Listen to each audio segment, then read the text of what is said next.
आज या ठिकाणी सर्व एम पक्षाचे सर्व पदाधिकारी, सर्व नगरसेवक व सर्व पदाधिकारी आम्ही या ठिकाणी आलेलो आहे आणि आमची एकच मागणी आहे।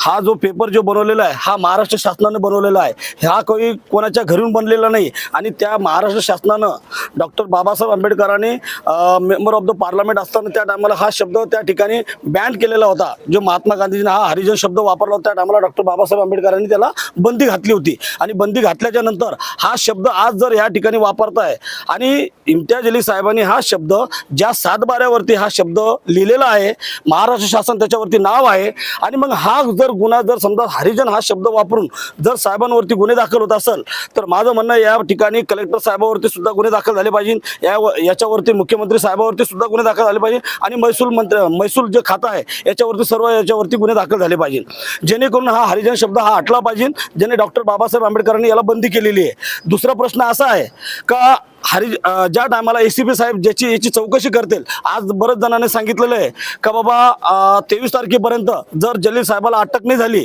तर आम्ही रस्त्यावर उतरू, आम्ही आंदोलन छेडू। तर आमची एकच मागणी आहे, डॉक्टर बाबासाहेब आंबेडकरांचं संविधान आहे, संविधानाच्या नुसार जे बी ACP साहेब याचं चौकशी करतील, चौकशीमध्ये जे निष्पन्न होईल त्याची आम्ही म्हणजे मान्यता करू आम्ही त्याची।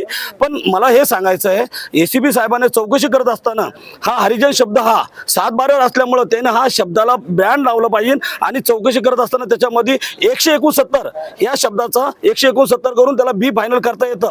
हे ACP साहेबांनी त्याची दक्षता घ्यावा आणि त्याला 169 करून त्याला बंदी करा आणि हरिजन शब्द हा बंद करून हा महाराष्ट्र शासनाला GR मंजूर करा। हा फक्त औरंगाबाद जिल्ह्यापुरता नाही तर संपूर्ण भारतासाठी हा हरिजन शब्द लागू होतो। म्हणून मला हे म्हणायचं सगळं महसूल खातं जे आहे ते पूर्ण भारतामध्ये आहे आणि भारतामध्ये प्रत्येक ठिकाणी जमीन आहे, ते जमीन ज्या ठिकाणी आहे त्या ठिकाणी हरिजन शब्द हा वापरला जातो। म्हणून हा शब्द भारतामधून याला बंदी करण्यात यावा आणि एवढीच बस माझी विनंती आहे। आणि असं तुम्ही सगळे आम्हाला सहकार्य करावं आणि येणाऱ्या काळामध्ये खासदार इम्तियाज अली साहेब यांच्यावरती अनेक जण चिखल उधळण्याचं काम करतात, त्यांच्या बंगल्यावरती चिखल उधळण्याचं काम करतात। माझी तर सर्वांना हात जोडून विनंती आहे, कोणीही दोन्ही जातीमध्ये तिढावा निर्माण होईल असं कोणतंही काम करू नका, जेणेकरून औरंगाबाद शहर हे शांततेचा मार्ग आहे। हा महाकारुणी तथागत भगवान गौतम बुद्धाचं शहर आहे। या ठिकाणी डॉक्टर बाबासाहेब आंबेडकरांचं विद्यापीठ आहे, या ठिकाणी बौद्ध लेणी आहे, या ठिकाणी बीबीचा मुकबारा आहे, या ठिकाणी पानचक्की ऐतिहासिक शहर असल्यामुळं मला हे सांगायचं आहे, या ठिकाणी पर्यटन ठिकाण हे